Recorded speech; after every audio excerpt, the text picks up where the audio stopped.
쯧, 팔자가 오늘은 사납구나. 그렇게 말하며 관아 공방의 책임자는 한 사내의 손에 낡은 장인, 인장 하나를 쥐어줍니다. 이거나 가져가거라. 그리고 내일부터는 나올 필요도 없다. 10년을 관아 공방에서 불과 흙만 만지며 살아온 장인 노비 봉석은 그날 이름 하나 없는 인장만 품에 안고 쫓겨나듯 공방을 나옵니다. 사람들은 말했습니다. 기술 좀 안다고 까불더니 잘됐다. 노비가 뭘 안다고. 그런데 말입니다. 그로부터 꼭 1년 뒤 그 봉석이 그 고을에서 손에 꼽히는 큰 부자가 됩니다. 관아에서도 장인들 사이에서도 이상한 소문이 돌기 시작했지요. 그 노비가 그 인장 하나로 도대체 그날 봉석은 무엇을 받았던 걸까요? 그리고 사람들이 무시하던 그 기술은 어떻게 사람들의 고개를 숙이게 만들었을까요? 그럼 지금부터 낡은 인장 하나만 품삯으로 받고 쫓겨난 관아 장인 노비 봉석의 이야기 시작하겠습니다. 나는 봉석이다. 사람들은 나를 이름보다 먼저 신분으로 불렀다. 장인 노비. 그 말 앞에서는 열해를 불과 흙곁에서 살아온 시간도, 밤마다 손이 갈라지도록 연마한 기술도 아무 의미가 없었다. 관아 공방에서의 하루는 늘 같았다. 새벽 종이 울리기 전부터 불을 지피고 전날보다 조금이라도 색이 어긋난 그릇은 모조리 부쉈다. 잘못된 유약은 그릇을 망치고 그릇 하나가 망가지면 그 책임은 늘 내 몫이었다. 공방에는 나보다 기술이 부족한 자들도 많았다. 그러나 그들은 자유민이었고 나는 노비였다. 그래서 판단은 늘 위에서 내려왔고 결과는 언제나 내가 감당했다. 이상한 일은 이미 오래전부터 시작되고 있었다.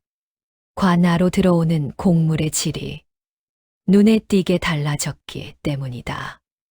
유약의 빛이 너무 고르고 불에 구웠을 때 나와야 할 미세한 숨결이 사라져 있었다. 겉보기에는 완벽했지만 손끝으로 만져보면 분명히 살아있지 않은 그릇들이었다. 나는 알았다.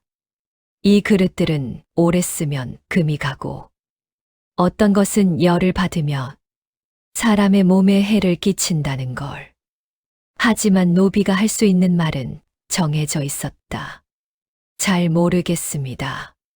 시킨 대로 하겠습니다. 그 이상은 허락되지 않았다. 한 번은 조심스럽게 말한 적이 있었다. 이 유약은 쓰면 안 된다고. 불 속에서는 멀쩡해 보여도 사람 곁에 오래 두면 문제를 일으킨다고. 그날 이후 나는 공방에서 가장 위험한 자리로 보내졌다. 실패하면 바로 드러나는 일. 누군가는 반드시 책임을 져야 하는 자리였다. 사람들은 내가 고집이 세다고 했다. 괜히 아는 척한다고 했다. 노비 주제에 선을 넘었다고 수군댔다. 그때부터였다. 공방의 공기가 달라진 게 나를 부르는 목소리에 짜증이 섞였고 내가 만진 그릇은 의도적으로 다시 검사 대상에 올랐다. 나는 알았다. 이곳에서는 옳고 그름이 아니라 누가 말했느냐가 중요하다는 것을. 그리고 그날 모든 것이 끝나던 날 아침에도 공방의 불은 평소처럼 타오르고 있었다. 아무 일도 없을 것처럼 마치 내가 쫓겨날 이유 따위는 애초에 필요 없었다는 것처럼. 하지만 그날의 끝에서 사람들은 나를 내쫓았고 나는 낡은 인장 하나를 품에 안게 된다. 그 인장이 내 인생을 어디로 데려갈지 그때의 나는 알지 못했다. 다만 분명한 건 하나였다. 사람들이 나를 무시한 이유가 결코 기술 때문은 아니었다는 것이다. 관아 공방에서 가장 무서운 것은 불도 유약도 아니었다. 침묵이었다. 나는 점점 더 많은 것을 보게 되었지만 그만큼 더 말을 잃어갔다. 사람들은 내가 왜 위험한 자리로만 보내지는지 굳이 설명해 주지 않았다. 노비에게 설명은 사치였으니까. 그해 여름, 공방 안으로 낯선 짐들이 들어오기 시작했다. 표면은 비단으로 덮여 있었고 운반하는 이들은 하나같이 말이 없었다. 짐에는 관아의 도장이 찍혀 있었지만 평소 쓰던 곡물과는 냄새부터 달랐다. 나는 그 냄새를 알고 있었다. 불에 닿으면 곱게 녹지만 사람의 숨과 닿으면 서서히 독이 되는 재료의 냄새였다. 그날 밤 나는 혼자 남아 그 짐 하나를 열어보았다. 그 안에는 유약으로 쓰기에는 너무 값싼 가루와 정체를 알 수 없는 광물이 섞여 있었다. 겉으로는 비용을 줄이기 위한 선택처럼 보였지만 그릇을 아는 사람이라면 절대 쓰지 않을 조합이었다. 나는 그제야 깨달았다. 이건 실수가 아니라 의도라는 걸. 관아는 이미 알고 있었다. 이 유약이 오래 가지 못한다는 것도, 사람에게 해를 끼칠 수 있다는 것도, 그럼에도 불구하고 이 유약을 쓰려는 이유는 단 하나였다. 빨리, 많이, 값싸게. 그리고 문제가 생기면 누군가에게 책임을 씌우기 위해서. 며칠 뒤 공방 책임자는 나를 불렀다. 눈을 마주치지 않은 채 그는 평소보다 부드러운 목소리로 말했다. 이번 곡물은 급하니 말 많지 말고 시키는 대로 하라고. 그 순간 나는 내가 이미 선택지에서 지워졌다는 걸 알았다. 이 일은 누군가 반드시 뒤집었어야 했고 그 누군가는 항상 가장 아래에 있었다. 그날 이후 나는 일부러 더 많은 일을 맡았다. 가장 위험한 가마, 가장 온도가 불안정한 자리, 가장 먼저 문제가 드러날 위치. 사람들은 내가 욕심이 많다고 생각했을 것이다. 하지만 나는 알고 있었다. 문제가 터질 때 가장 가까이 있던 사람이 범인이 된다는 걸. 그리고 결국 예상하던 날이 왔다. 관아로 납품된 그릇 하나가 사용 도중 금이 갔고 그 소식은 순식간에 퍼졌다. 아직 큰 사고는 아니었지만 공방 안의 공기는 단번에 얼어붙었다. 그날 밤 나는 불 앞에 앉아 손에 남은 유약 가루를 바라보았다. 이걸 계속 쓰면 언젠가는 사람이 다친다. 그때는 그릇이 아니라 사람의 인생이 깨진다. 하지만 노비인 내가 할 수 있는 일은 그 사실을 기억하는 것뿐이었다. 그리고 그 기억이 훗날 내가 쥐게 될 낡은 인장 하나와 어떻게 이어질지 그때의 나는 아직 알지 못했다.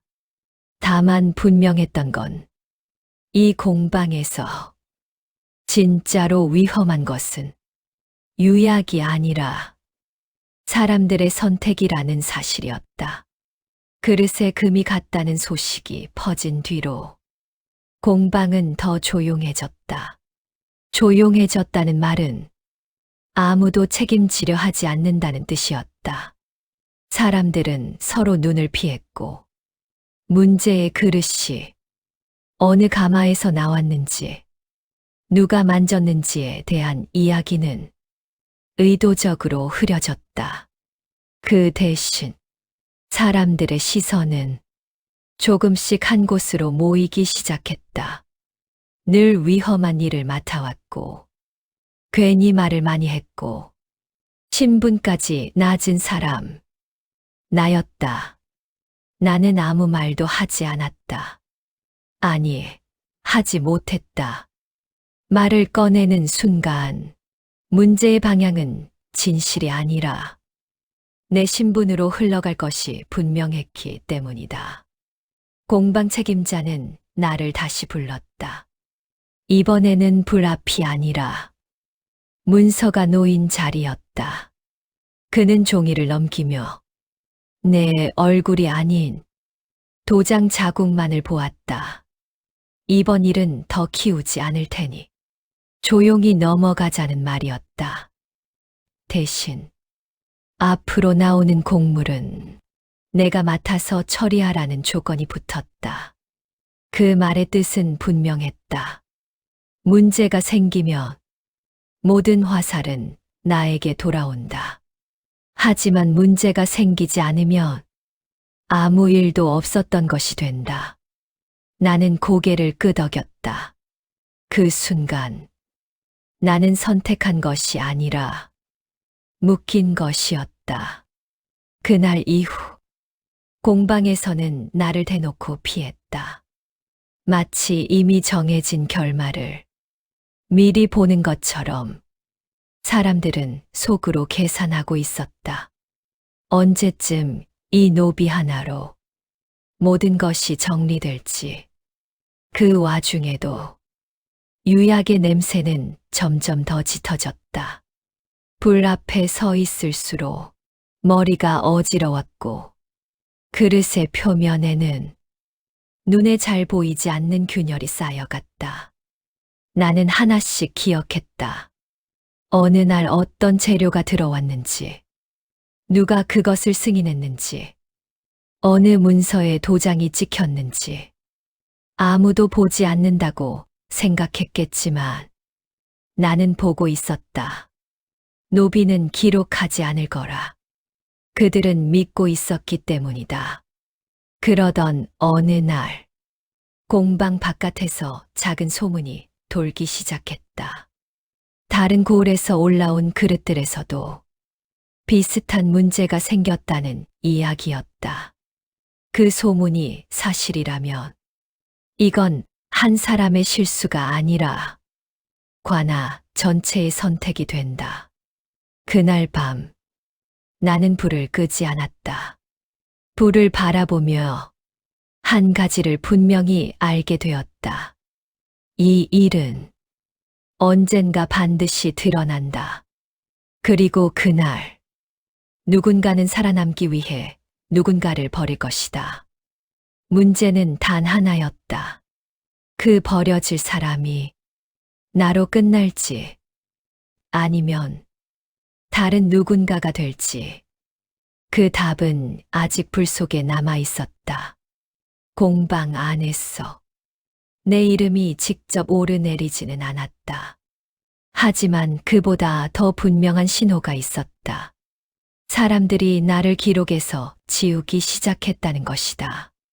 그릇을 굽는 날짜에는 내가 맡았던 가마 번호가 빠졌고 재료를 반입한 장부에는 내 손을 거친 흔적이 사라졌다. 마치 처음부터 내가 그 자리에 없었던 것처럼. 이상한 일은 그때부터였다. 분명 내가 만든 그릇인데 문제가 생기면 다른 사람의 이름이 올라가 있었고 문제가 없을 때는 아무 이름도 남지 않았다. 나는 그제야 깨달았다. 이들은 이미 희생양을 여러 명 준비해두고 있다는 것을. 그중 가장 만만한 사람은 늘 맨 아래에 있는 자였다. 하지만 혹시라도 사람들의 시선이 너무 몰리면 다른 누군가를 하나 더 던질 준비도 되어 있었다. 그날 공방 책임자가 나를 불러 뜬금없이 물었다. 요즘 불 다루는 법이 늘었다고. 그 말은 칭찬이 아니었다. 혹시라도 내가 눈에 띄게 능숙해져 쓸모가 커질까봐 미리 눌러두겠다는 뜻이었다. 나는 고개를 숙였다. 잘난 척도 반박도 하지 않았다. 그들이 원하는 건 유능한 장인이 아니라 말 잘 듣는 죄인이었기 때문이다. 며칠 뒤 관아에 손님이 왔다. 위에서 내려온 관리들이었다. 그들은 공방을 둘러보며 겉모습만 보고 고개를 끄덕였다. 그릇의 빛깔이 곱다고, 일이 빨라졌다고. 나는 그 곁에서 아무 말도 하지 않았다. 아니, 할 수 없었다. 노비의 말은 증언이 아니라 변명으로 기록되기 때문이다. 그날 저녁, 나는 우연히 책임자와 서리가 나누는 대화를 들었다. 문이 완전히 닫히지 않은 방 안에서 그들은 조용히 웃고 있었다. 이번 곡물만 무사히 넘어가면 모든 게 정리된다는 말이 들렸다. 정리된다는 말의 끝에는 항상 사람이 있었다. 그리고 그 사람이 누군지는 굳이 묻지 않아도 알 수 있었다. 그날 밤, 나는 처음으로 공방을 떠날 생각을 했다. 하지만 떠난다는 건 자유가 아니라 아무것도 없는 상태로 나가는 일이었다. 노비에게 세상은 공방 밖이 아니라 공방 안에서만 존재했다. 그래서 나는 남았다. 불 앞에 더 오래 섰고 유약을 더 세심하게 살폈다. 혹시라도 문제가 생기면 그 순간만큼은 내가 먼저 알아차릴 수 있도록. 아이러니하게도 사람들은 그걸 내가 죄를 숨기기 위해 애쓰는 모습으로 보았을 것이다. 하지만 나는 알고 있었다. 진짜 죄는 아직 밖으로 나오지 않았고 그 죄가 모습을 드러낼 때 사람들은 반드시 누군가를 끌어내려야 한다는 것을, 그리고 그 역할에 가장 알맞은 자가 바로 나라는 것도. 그날 이후로 나는 매일 쫓겨날 준비를 하며 공방으로 들어갔다. 쫓겨날 날은 사람이 고르는 게 아니었다. 분위기가 먼저 만들고 말들이 먼저 길을 닦았다. 그날이 다가오면 공방 안의 공기는 묘하게 가벼워진다. 마치 누군가의 짐을 곧 내려놓을 수 있다는 안도처럼. 나는 그 변화를 느꼈다. 아침에 불을 지피는데 아무도 나를 재촉하지 않았다. 늘 따라붙던 감시의 눈도 그날은 한 박자 늦었다. 그건 신뢰가 아니라 결정이 끝났다는 신호였다. 그날의 곡물은 유난히 양이 많았다. 급히 처리해야 한다는 말이 반복되었고 서류에는 이미 도장이 찍혀 있었다. 그릇이 아니라 시간을 굽는 느낌이었다. 빨리 끝내야 한다는 압박은 늘 사고를 부른다. 그리고 사고는 책임질 사람을 필요로 한다. 나는 유약을 섞으면서 의도적으로 한 가지를 더 확인했다. 문서에 적힌 재료와 실제 들어온 재료가 미묘하게 달랐다.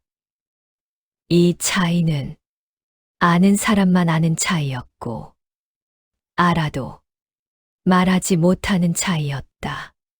점심 무렵 공방 책임자가 나를 불렀다. 이번에는 불 앞도 문서 앞도 아니었다.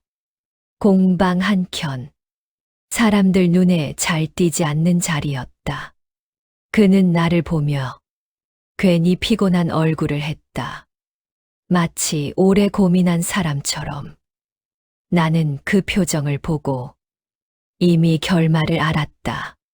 사람들은 결정을 내리면 그걸 운명처럼 포장한다. 어쩔 수 없었다는 말로 자기 손을 씻기 위해서다. 그는 나에게 요즘 말이 많았다고 했다. 괜히 문제를 키운다고. 노비가 나설 자리가 아니라고. 나는 고개를 숙였다. 그 순간만큼은 반박하지 않는 것이 가장 빠른 길이라는 걸 알고 있었다. 해가 기울 무렵 가마 하나에서 예상보다 큰 소리가 났다. 그릇 몇 개가 금이 간 채 나왔다. 아직 쓸 수는 있었지만 핑계로 삼기엔 충분했다.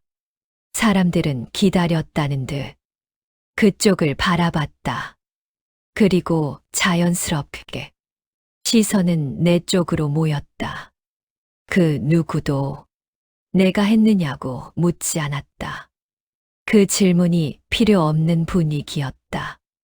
그날 해질녘 나는 공방 책임자 앞에 섰다. 그는 말없이 낡은 인장 하나를 내밀었다. 이미 쓰임이 끝난 듯 모서리가 달아 있었다. 그 인장은 보상도 위로도 아니었다. 그저 내가 이곳에 있었음을 마지막으로 증명하는 물건이었다. 나는 그것을 받아 쥐었다. 손에 쥐는 순간 이상하게도 억울함보다 차분함이 먼저 왔다. 이제야 이야기가 다음으로 넘어간다는 느낌 때문이었다. 그날 밤 나는 공방을 나왔다. 뒤돌아보지 않았다. 불은 여전히 타고 있었고 사람들은 곧 나를 잊을 것이었다. 하지만 그들이 모르는 게 하나 있었다. 나는 그 인장을 품삯으로 받은 것이 아니라 기억을 담아 받은 것이라는 사실을. 그 기억이 어디까지 갈지 그때의 나는 아직 말하지 않았다. 공방을 나와 처음 맞은 밤은 생각보다 조용했다. 쫓겨날 때는 늘 세상이 당장이라도 무너질 것처럼 말하지만 막상 밖으로 나오고 보니 세상은 아무 일도 없다는 듯 숨쉬고 있었다. 문제는 나였다. 나는과 나 공방의 불빛 속에서만 존재하던 사람이었기 때문이다.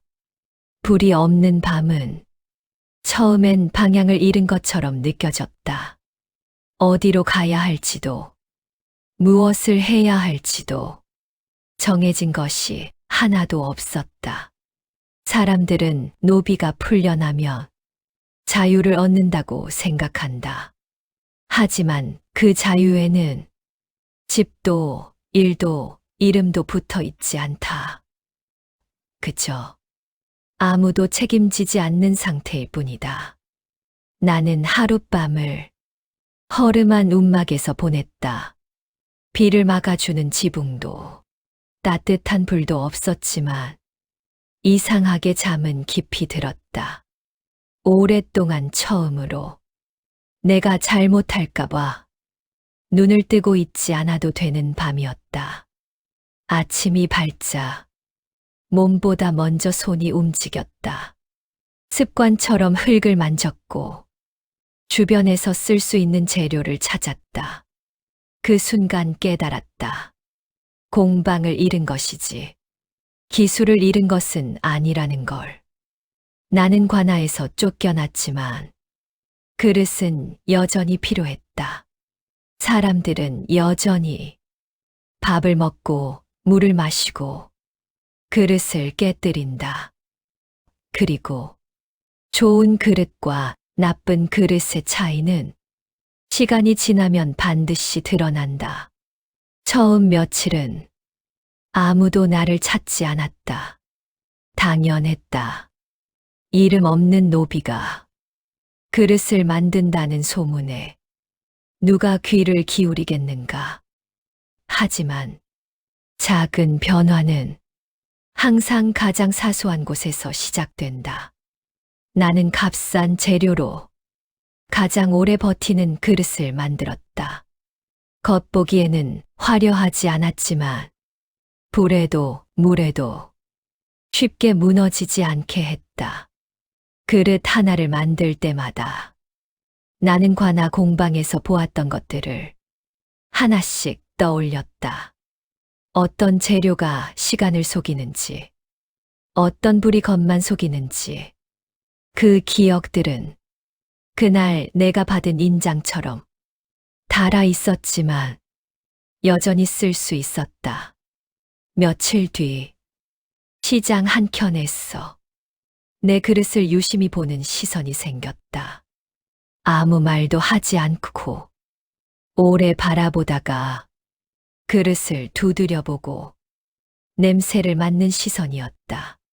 그 눈빛을 본 순간 나는 알았다. 이 사람은 겉이 아니라 속을 보는 사람이라는 것을. 그는 아무 말 없이 그릇 하나를 사갔다. 값도 흥정하지 않았다. 그날 이후로 나는 그 사람을 다시 보지 못했다. 하지만 며칠 후 또 다른 사람이 찾아왔다. 그리고 그 다음 날 또 한 사람. 나는 여전히 내가 무엇을 얻게 될지 몰랐다. 다만 분명한 건 하나였다. 관아 공방에서는 내가 아무리 정확해도 아무도 고개를 숙이지 않았지만 공방 밖에서는 그릇이 먼저 말을 하고 있었다는 사실이었다. 그리고 그 변화가 나를 다시 사람들 앞에 세우게 될 거라는 걸. 그때의 나는 아직 절반만 알고 있었다. 사람들은 여전히 나를 비웃었습니다. 품삯으로 인장 하나 받았다고? 노비 주제에 그게 돈이 될 줄 알았나 보지. 그 인장은 이름도 문양도 분명하지 않은 낡고 다른 물건이었습니다. 시장에 내놔도 한 푼 값어치 없다는 말을 수차례 들었습니다. 그래서 더더욱 사람들은 이해하지 못했습니다. 아니, 대체 그걸 왜 받았지? 1년 뒤 내가 고을에서 손꼽히는 부자가 되었다는 소문이 돌자 관아 안이 먼저 술렁였습니다. 그리고 어느 날 관청에서 관리 둘이 내 집 문을 두드립니다. 그들은 집 안을 훑어보더니 조용히 물었습니다. 그때 받으신 인장 아직 가지고 계십니까? 나는 말없이 장롱 깊숙이 숨겨 두었던 그 낡은 인장을 꺼내 보였습니다. 순간 그들의 표정이 달라졌습니다. 그때서야 나는 알았습니다. 사람들이 비웃던 그 인장 하나가 사람들의 목을 죄게 될 증거가 될 줄을. 하지만 아직 그 인장이 무엇을 의미하는지 아무도 모릅니다. 왜 관아 공방의 책임자는 나를 쫓아내면서도 그 인장을 품삯으로 건넸는지 그 답은 곧 밝혀지게 됩니다. 그 인장은 내가 생각했던 것보다 훨씬 무거운 물건이었습니다. 손에 쥐었을 때의 무게가 아니라 그 안에 담긴 시간과 죄의 무게가 말입니다. 관아 관리들이 다녀간 뒤 나는 인장을 다시 장롱 속에 넣지 않았습니다. 등잔불 아래에 두고 밤마다 들여다보았습니다. 표면은 닳아 있었지만 문양의 결은 살아 있었습니다. 수없이 찍히고 지워지고 다시 쓰인 흔적. 그리고 안쪽 가장자리. 눈에 잘 띄지 않는 곳에 새겨진 아주 작은 글자들. 그날에서야 나는 확신했습니다. 이 인장은 장난처럼 던져진 물건이 아니었습니다. 관아 공방에서 공식 문서를 찍을 때 쓰이던 인장은 따로 있습니다. 이 인장은 그것과 달랐습니다. 공식 기록에 남지 않는 일. 하지만 분명 관아의 이름으로 처리된 것들에 사용되던 인장이었습니다. 사람들은 그런 일을 편이라고 불렀습니다. 나는 10년 동안 그 편의를 만들어주는 손이었습니다. 규격에 맞지 않는 벽돌, 기록보다 줄어든 재료, 장부에 없는 납품, 모두 내가 만든 물건들이었고, 모두 그 인장으로 처리되었습니다. 나는 알았습니다.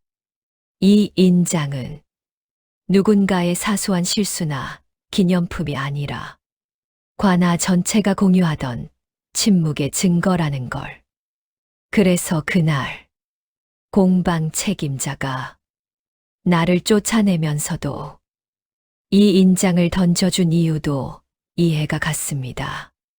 그는 나를 바보라 여겼습니다. 노비가 인장의 의미를 알 리 없다고 믿었습니다. 그래서 가장 위험한 물건을 가장 안전한 사람에게 맡긴 셈이었습니다. 하지만 그는 몰랐습니다. 나는 그를 몰라도 손으로 남은 흔적은 읽을 줄 안다는 걸. 며칠 뒤 나는 장터를 찾았습니다. 인장을 팔기 위해서가 아니었습니다. 그 인장이 찍힌 물건들을 하나둘 떠올리기 위해서였습니다. 그리고 깨달았습니다. 이 인장은 돈이 되는 물건이 아니라 돈이 움직일 수밖에 없는 물건이라는 걸. 누군가는 이 인장이 세상에 드러나는 걸 무엇보다 두려워할 것이었습니다. 이제 남은 건 하나였습니다. 이 인장을 내가 어떻게 써야 하는가? 그 답은 곧 관아가 먼저 알려주게 됩니다. 그날 이후 나는 더 이상 인장을 숨기지 않았습니다. 하지만 그렇다고 드러내지도 않았지요. 마치 물속에 잠긴 칼처럼 보이지 않게 두되 언제든 꺼낼 수 있도록 말입니다. 나는 일부러 조용히 움직이기 시작했습니다. 장터에서 큰 돈을 쓰지도 않았고 부자처럼 굴지도 않았습니다. 대신 예전에 내가 만든 물건들이 놓였던 자리들을 하나씩 찾아다녔습니다. 무너진 담장, 뒤틀린 기와, 비가 새는 관아 창고. 사람들은 그걸 세월 탓이라 했지만 나는 알았습니다. 그 안에 들어간 재료와 손길이 어디서부터 잘못됐는지를. 그리고 그 자리에 항상 같은 흔적이 있었습니다. 그 인장이 찍혔던 일들. 나는 깨달았습니다. 이 인장은 과거의 죄를 묶어두는 물건이 아니라 지금도 계속해서 사람들을 묶고 있다는 걸. 며칠 뒤 관아에서 다시 사람이 왔습니다. 이번엔 둘이 아니라 5이었습니다. 그들의 말투는 달라져 있었습니다. 나를 부를 때 이바가 아니라 이름을 불렀습니다. 그날 저녁 나는 관아로 불려갔습니다. 노비의 신분이었지만 그날만큼은 문 밖에서 기다리게 하지 않았습니다. 방 안에는 내가 10년 동안 보아온 얼굴들이 모두 모여 있었습니다. 그들은 하나같이 내 눈을 피했습니다. 나는 그제야 확신했습니다. 이 인장은 내가 쥔 순간부터 이미 값이 매겨졌다는 걸. 며칠 사이 내게 이상한 제안들이 들어오기 시작했습니다. 일을 맡기겠다는 말, 장인을 소개해 주겠다는 말, 땅을 맡겨 달라는 말. 누구도 인장 이야기는 하지 않았습니다. 하지만 모두가 같은 걸 보고 있었습니다. 그 인장. 나는 여전히 말이 없었습니다. 말을 꺼내는 쪽이 먼저 지는 법이니까요. 그리고 어느 날 공방 책임자가 홀로 나를 찾아왔습니다. 그의 얼굴은 1년 전과 달랐습니다. 당시의 거만함은 없었고 대신 다급함이 있었습니다. 그는 마침내 입을 열었습니다. 봉서가 그 인장 말이다. 나는 그제야 알았습니다. 사람들이 고개를 숙이게 만드는 건 돈이 아니라 말하지 않은 진실이라는 걸. 그리고 이 이야기는 이제 마지막으로 흘러가고 있었습니다. 나를 부르던 말이 달라졌고 시선이 달라졌습니다.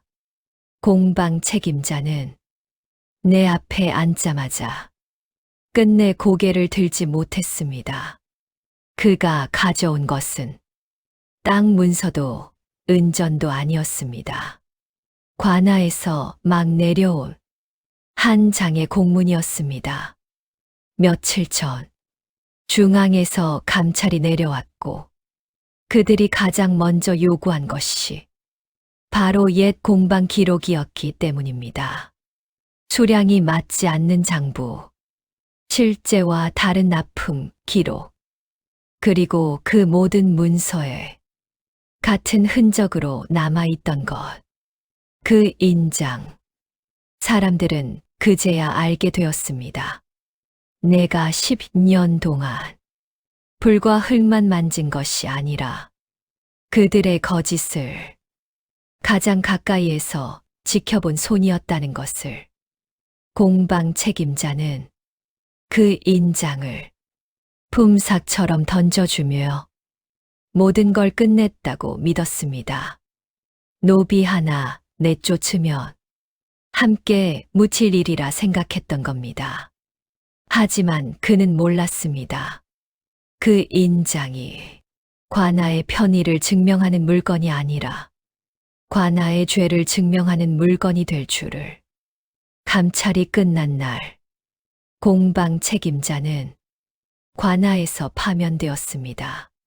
재산은 몰수되었고 그가 관리하던 공방은 하루아침에 문을 닫았습니다. 그가 평생 무시하던 노비 하나 때문에 말입니다. 사람들은 수군거렸습니다. 그 인장 하나로 저 지경이 됐다고? 노비가 아니라 눈이 있었던 거였네. 그날 이후 관아에서는 아무 일도 내 허락 없이 진행되지 않았습니다. 내가 찍지 않아도 사람들은 이미 내 손을 먼저 찾았습니다. 나는 그 인장을 휘두르지 않았습니다. 드러내지도 않았습니다. 그저 존재만으로도 사람들이 스스로 고개를 숙이게 만들었을 뿐입니다. 1년 전 바보라 불리며 인장 하나 쥐고 쫓겨났던 노비는 이제 고을에서 가장 많은 사람을 움직일 수 있는 자가 되어 있었습니다. 그리고 아이러니하게도 나를 내쫓은 그 자리는 끝내 다시 채워지지 않았습니다. 사람들은 알게 되었으니까요. 손을 무시한 자가 어떻게 무너지는지를. 인장 하나만 품삯으로 받고 쫓겨났던 노비 봉석이 부자가 된 이유는 기적도 운도 아니었습니다. 그저 사람들이 하찮게 여긴 것을 끝까지 놓지 않았을 뿐입니다. 그 대가를 내쫓은 자들이 대신 치렀을 뿐이지요.